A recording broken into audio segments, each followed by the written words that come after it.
But when I think about stuff like high school, being considered a gifted child, relationships, and all this other stuff, I look back on it and I think like, wow, there is so much more I could have done. But because I had very little guidance, I feel like I didn't know that these were even an option or things that I could have actually tried to pursue. And I just kind of wish somebody had told me sooner. So I guess I'm kind of making this video because I want other people who are younger, who are still in that sort of like ambiguous, difficult to navigate time of their life, right? I'm talking like high school, I'm talking like early college. I just hope that they can use this video to help navigate themselves in a way that would definitely benefit them. And hopefully whatever insight that I can provide from my own perspective and my own experience will definitely help somebody out there. I have so much that I wish I had done, and it kind of pains me that I know it now, but it feels like it's too late. But first off, like during high school, I don't think I would have studied any harder, but I would have tried to have studied a lot more efficiently. Back in high school, I used to go to Starbucks with my friends, and we would just go to Starbucks right after school, and we would sit there until closing, basically, like until like 8 or 9 p.m. And then we would just study the entire time. We'd get our homework done, we would study as much as we can. And even though that sounds like it was really efficient, it was not that efficient when it came to studying, because we would end up just like talking or hanging out really. And even though we were studying, we weren't really studying, or we weren't really focused for more than maybe like an hour or two max. Like maybe out of those 6 hours, 1 or 2 hours we were actually focused in like doing stuff, but then it wouldn't even be a full hour. It'd be like maybe like half an hour we were focused. And then when that half an hour goes by, we already want to start talking about things or start discussing or gossiping or whatever high schoolers do, you know? I think what I would have done instead is I would still go to Starbucks, or I'll go to a cafe, but I would not go with my friends. Or if I did go with my friends, I would sit at a separate table. And for like the first hour or two, just sit by myself and just focus on studying for like, or doing whatever I need and just get it done. High school is quite literally the best time to try and develop really good study habits, because if you can study efficiently, and when I say study efficiently, I mean study with a lot of intent to get XYZ done, right? You have this checklist, you have these things that you want to study or get done, whether it's homework or whether it's studying for a test. Getting into that habit of actually being that person who studies for just like half an hour a day, you have all of high school to get those habits in. And if you can get those habits in, you're going to go crazy in college. Because by the time you hit college, you already have developed your study habits, which a lot of people, a lot of your friends and your peers do not have. So you will have those study habits already unlocked, and then you will just be able to succeed and go crazy during undergrad. And if you want to pursue a graduate degree or whatever, that is a very, very viable option, because you've already established all of these good habits back in high school. I do want to point out though, the ones who succeed in high school were the ones who developed the good study habits early on. That's really all there is to it. At least back in my day, the ones who succeeded weren't the ones who studied like XYZ amount of hours, right? Like a crazy amount of hours and they're getting no sleep or whatever. The ones who did the best in high school, that I noticed at the very least, were the ones who just they prioritize their sleep, and they prioritize getting just an efficient amount of hours of studying done. So they would just be like, today I'm going to study 1 or 2 hours, and like boom, that's it. I'm going to study for 1 or 2 hours, I'm going to get my homework done, and then just call it. They were really good at not procrastinating and being disciplined with themselves. And I think that's the biggest thing that high school tries to teach you. Here's another thing too, like during high school, you might think like, oh, like why am I learning this, right? Or even during middle school. You're like, why the fuck am I learning this shit? Like, who cares? I'm not gonna apply the Pythagorean theorem or whatever in real life, or I'm never gonna use the quadratic formula in real life. So why the fuck would I use it? Why do I care about all this shit? But the thing is that high school is not there to teach you all this useless shit. Because who gives a fuck if, oh, like you learn about this one species of bird and you have to memorize it for a test. Like, who gives a fuck about that shit? No one does. Well, maybe like a very select few. But for the most part, nobody fucking does. The whole point of schooling, the K through 12 system, is to get you into the habit of studying. And maybe learn some cool shit along the way and maybe try to develop your passion or whatever. But for the most part, K through 12, it's really just try to start developing habits so that you are able to understand how to study efficiently, so that once you go to college and you start learning shit that you actually need to start like kind of applying, and that's when like all those study habits that you built up can be applied to college, and then you're just gonna succeed like crazy. For me, I didn't do that, and then what ended up happening was I had to start trying to develop my habits starting freshman year, really, and I was not good at it. And it took me, I think, 2 to 3 years, I think, until I really had my like study habits down and I was really like focused and efficient with my studying. But even then, once I had all that shit down, it was too late. Like, sure, like you take easy courses or whatever during your freshman and sophomore year, and sure, like that helps a little bit alleviate the tanking GPA you would have had. But for me personally, I only went to college for 3 years. I went for 3.5 years, and then I just graduated. I was on like a sort of like a fast track sort of situation. So for me, like by the time my study habits were in place, I'm done with college. I chose not to go to grad school because it wasn't something that I needed for my own career. Which, by the way, another thing too, for your career, holy fuck.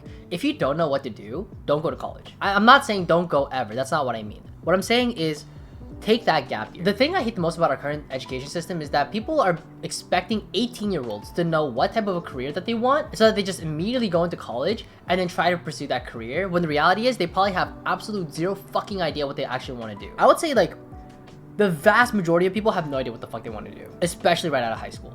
So I would say take that gap year and then use that gap year to try and figure it out. And then I think for a lot of people, especially myself when I was younger, I had no idea what I liked. I had no idea what I liked. I had no idea what kind of job I wanted. I knew I liked science, but then I ended up getting a biology degree and I don't fucking use that shit. So like, what do I actually like, right? I like film. I like photography. I like cooking, which I didn't find out until after high school. The way I found out what I liked was that I went out and I just got part-time jobs. All right. And if I had taken a gap year, I would say use that gap year and just work at part-time jobs. But work at part-time jobs that you like, even just a tinge of excitement about or a tinge of interest in, just take those, right? Even working at like, if you like coffee, even working at a Starbucks is okay. Not to berate service workers by any means, but for the most part, if you're trying to figure out your passion, working at a Starbucks might not be the best option, but trying to find a part-time somewhere, whether that's at a local cafe where you actually might learn how to make like espresso and actually learn latte art, or maybe working at like, I don't know, some sort of like photography studio if you're interested in that kind of stuff. Places like these love young people. Especially if you're 18, you're like, hey, I'm taking a gap year right now. I'm not in college right now. I just want to try and learn as much as I can about this field and whatever, and I'm kind of interested in it. Would it be okay if I worked at your studio? You can even offer for free and then just call it an internship. I'm not even kidding. And then the fact that you have that under your belt and those experiences for an entire year, then you suddenly have like kind of an idea. Maybe you worked at the photography studio and you're like, hey, like photography isn't what I really thought it was, and I don't really like it, so I don't want to pursue this instead. That's fine. Quit the internship in like 3 months, right? Try somewhere else. And you can just keep stacking these experiences on top of each other. For me personally, once I went into my bio degree, my freshman year, the summer after my freshman year of college, I was working 3 jobs. I was working as a line cook, while working as a soccer coach, while working at a research lab. And then the thing I found the most surprising was that I actually enjoyed line cook the most. Out of all those positions, I enjoyed being a cook the most out of all of those. And it wasn't even close. So I was like, okay, shit. Like, I kind of like culinary. How can I put this into my life? Because I don't want to really pursue biology that much anymore. But back then, me was not very smart. So I just kept pursuing the biology degree, thinking that, oh, eventually maybe I'll go into healthcare or become a doctor or whatever. When the reality was, it's like, hey, like I still to this day really like cooking, really like the idea of potentially opening my own restaurant in the future. And I'm still trying to take active steps towards that, although albeit very slowly. But at least now I know, even though I'm 25, that I want to do this. But like, hey, I'm 25. Had I had known this when I was 19 and I was in the middle of a gap year, I would be on a significantly different track in my life, and I would have been a lot further along pursuing something I actually would care about. So I think my advice for a lot of high schoolers is just like, hey, like, if you don't know, just don't go. Oh, dude, am I a fucking rapper? Nah, but like for real though, like if you don't know, just don't go to college. Just take that gap year. I know there's this weird stigma against people who take gap years. At least at my high school there was. I was like, oh, you're taking a gap year. Like, oh, like you're gonna fall behind. That's bullshit. That is complete fucking bullshit. I don't know a single person who fell behind. I don't know a single person. I've never met a single person who I went, oh, they fell behind. That makes no fucking sense. There are people who are in their 20s, in their 30s, or even in their 40s and 50s who are still making career changes, and they're still changing things up as their life goes on. It is never too late to make a career change. It is never too late to start a new track in a new field. And the fact is that people think, especially in high school, that, oh, you're gonna fall behind your peers or whatever. It's 1 year. Who gives a shit? In the grand scheme of things, you feel like there's so much pressure to get things done. There's so much pressure to like be the guy that like, oh, gets a job immediately after college. Oh, they immediately were able to get into the best prestigious college in whatever state, or, you know, whatever the fuck, right? But the reality is, who gives a fuck? If you go to Harvard, but then you're pursuing a degree you don't really give a shit about, and then you graduate Harvard with a degree you don't give a shit about, are you really gonna pursue it? I think most people wouldn't. You want to be miserable at some job you don't give a shit about because you made the decision at 18 that I just want to get into a good school and then I'll just figure it out there. You're not gonna figure it out. College, for the most part, you really don't figure out what you like. You rather just find out what you dislike. That's really all there is to it. And then once you figure out what you dislike, great, now you're closer to what you actually like, but you still don't know what that is. So that Harvard admissions ticket just became sort of a wasted opportunity. You could have waited a gap year, probably still have gotten in, if not have increased your odds of getting in. But instead you chose to go early because you wanted to stay on track with everybody, or you wanted to stay with your friends or whatever. Like sure, friendships are important, but you can pursue those, especially during that gap year. I think this idea of like the stigma against gap years is so sad because it doesn't mean jack shit. I think most people, especially ones that are talking now, when they're in my age, right? They're mid-20s. A lot of people are like, dude, I wish I took that gap year. I wish I took that gap year. I wish I figured out what I wanted to do because I have a degree I don't give a shit about. And a lot of people are like that. You'd be surprised at how many people are like that. It's not even close. And the amount of people who are making career changes and career swaps in their 20s, especially in their 20s. I know a couple in their 30s, but I mean, I just don't know a lot of 30-year-olds in general. But the fact that even though a couple is like should tell you something, right? But people are still making career changes constantly throughout their life. In the grand scheme of things, being 18, 19, 20, you are so fucking young. I'm 25. I didn't feel young. I didn't feel young until I went to Japan recently and I was bar hopping, going to all these bars and stuff. I was the youngest person in the bar almost every single time. You are so young, especially in your 20s. And I feel like as much as we try to emphasize that, it really doesn't resonate until you really go out there into the real world and you really just sort of see it with your own eyes and you just see like, holy fuck, like everyone's old. Everyone's fucking old. I'm young as shit. If you're 19, you're 18, you are young.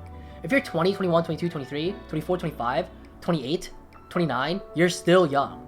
29 is pushing it.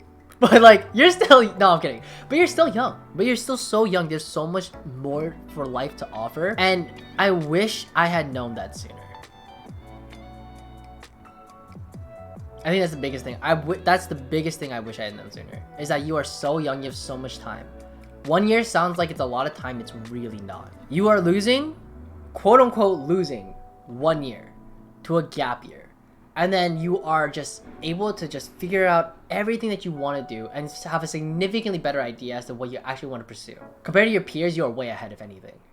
I think, man, that is the one thing I wish I could tell my younger self is just take that fucking gap year. If you're not 100% sure, but you're kind of curious about something, like I said before, just go into a studio, go into a hospital, go into wherever. Maybe not a hospital. I don't know if hospitals hire like high schoolers for something, but maybe they do. I don't know. But just go and try to find these opportunities. Try to find opportunities somewhere because everybody, especially adults, love working with like the younger gen, especially like 18, 19, 20 year olds because you're able bodies. You're so young, right? You can be put to work. You can be put to work. You are a blank canvas, and for them, they want to give you that experience. And you are there to just soak it up like a sponge. It is such a privilege to work with 18, 19, 20 year olds, and adults know this. They know that for a fact, so the fact that if you are able to go to their studio and be like, hey, like I'm interested in this opportunity or whatever, maybe shoot them an email or whatever, right? Figure out who's in charge. You do that shit, you stand out like crazy. And you will probably get that opportunity, assuming you're not, super fucking it up. You know what I'm saying? Like, just because you're 18, it's not a free ticket, but like, come on now. Anyways. That is, I wish I had told my younger self that. That is my biggest, I don't regret a lot of things, but that is the biggest regret that I have right now. Yeah.